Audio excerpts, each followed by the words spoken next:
All right, so good night. Good night for the Colts. Good night for our city. Couldn't be more excited. Look, I've made some pretty easy picks where you just knew, when you pulled the card, it was an easy pull, and pulling the card of Kwity Paye was very easy. Stands for everything we want to stand for. He's in a position of, that we all know is important, a defensive end. We think he's got really big upside. We think he's going to continue to get better, and he's going to add to our front.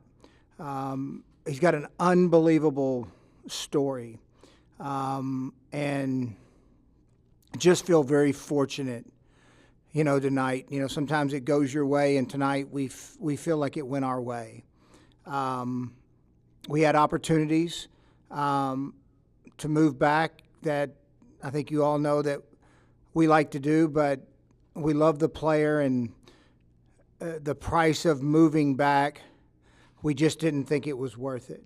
The ability to get a pass rusher with high character that stands for all the values that we do as an organization and is going to be a great representative of our club and the city, we just thought was too strong to pass up. But can't be more excited about it. This guy's going to be a tremendous player for us. All right, fire away. George Bremer. Hey, George. Chris, you said the other day there were 5 or 6 difference makers in this draft. I'm wondering, first of all, if Kwity was on that list. We think he's got really high upside, George, and his tape's good. I mean, Kwity's got really good tape, and he fits our scheme, really well. And the one thing with him that I think is, the effort that our players defensively, it's an adjustment for new players that come in the building, whether they're rookies or free agents. It won't be an adjustment for him. He plays the way we want to play. You talk about adversity all the time. It's something that you'd like to see guys who've overcome that. How high on that scale is he with what he's been through? I'll tell you this. I saw the video when it came out, and I got teary-eyed watching it. His mother, just what a tremendous lady, and what she did for her kids and what they went through. She deserves a lot of credit. Stephen Holder.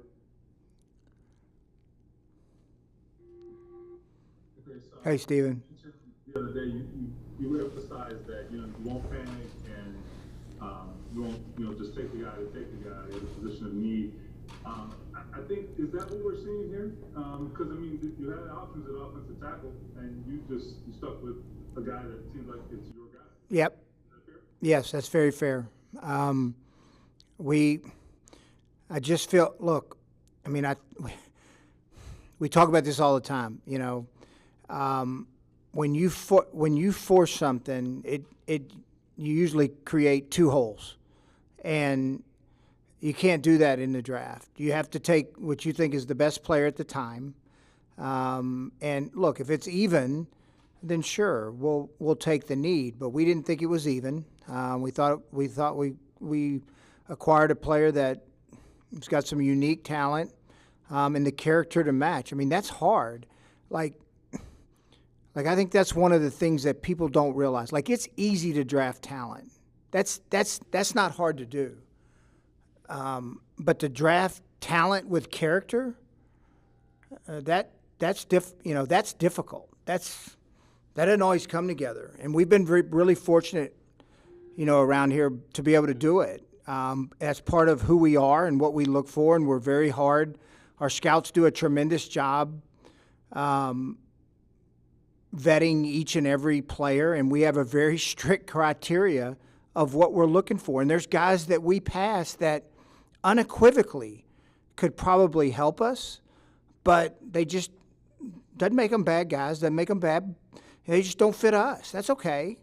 But when you get one that's got a unique skill set with character, man, that's a beautiful thing. Arthur. Hey, Jake. How unique of an opportunity is this? I mean, you guys aren't going to reach. I can't hear you, Jake. You got to hit the volume button. Can you hear me now? You're pretty muffled. Now, how about now? I got you now. Okay, cool. Weird microphone. So it was a unique opportunity. You guys didn't grab a tackle first, which is that's by design on your part for best player. But how unique is it to have potentially a handful now on day 2? One of the things that was interesting about this year, like, when I talked about the depth of the O-line, and I do think it's really good, like one of the uncertainties, and there's some really good players on the offensive line, but they weren't prototypical left tackles. That's real. Doesn't mean they can't do it. Matter of fact, some of the guys taken, we think they can, but they weren't prototypical. So we like the depth, in the draft on the offensive line. But who knows I don't know how tomorrow's going to go. If we see a player at another position we like, that we think is going to help us get to where we want to go, and he's better than an offensive line position, then we'll take him, and then we'll figure it out as we go along. The season doesn't, we got a ways to go for the season starts. Zach Kiefer. Hey, Zach. Hey, Chris. A lot of guys at 21 that a lot of people didn't think were going to be there. I'm sure you guys had some options. I'm just curious, what was the discussion like? Was it surprised that Paye fell? Was it easy? You said you had some options to move back. How did it go, and how quick of a decision was it? It was easy. It was really easy. We had a trade offer. It wasn't enough, to pass the player we were going to take. It just wasn't enough value for us to say, let's move and pass a player that, we think very highly of, that fits our culture and fits what we want to do. Bob Kravitz. Chris, Hey, Bob. You mentioned his incredible backstory. I wonder how it impacted you and your decision as you started to dive into his background and see that video that you mentioned. Well, I mean, look. First, he's got good tape. All right, so that's number one. All right, to get put on the board in the first round, you've got to have really good tape. All right, then you got to go through the rest of the process. What his backstory tells you is this kid is he's got some survival skills, and when it gets hard in this league, he's going to be able to handle it. Like, that's one of the it's really different. This is a hard league. I mean, it's hard, and you're going to fail. Players are going to fail. You're going to have some bad moments, and you've got to have something inside of you that allows you to push through it. I think it's one of the really good things that our scouts are able to do is to find those type of players, from Quentin, to Braden, to Darius. You can go down the list of guys who have had their, they might not have had the first start to their careers great, but they just kept battling, and they have a confidence level that they're going to be good players in this league. And I think Kwity has that. Okay, we're gonna go 3 more. Mike Wells. Hey, Chris. How you Hey, doing? Wells. It's no secret how Flus runs his defense. Play to the whistle, go hard.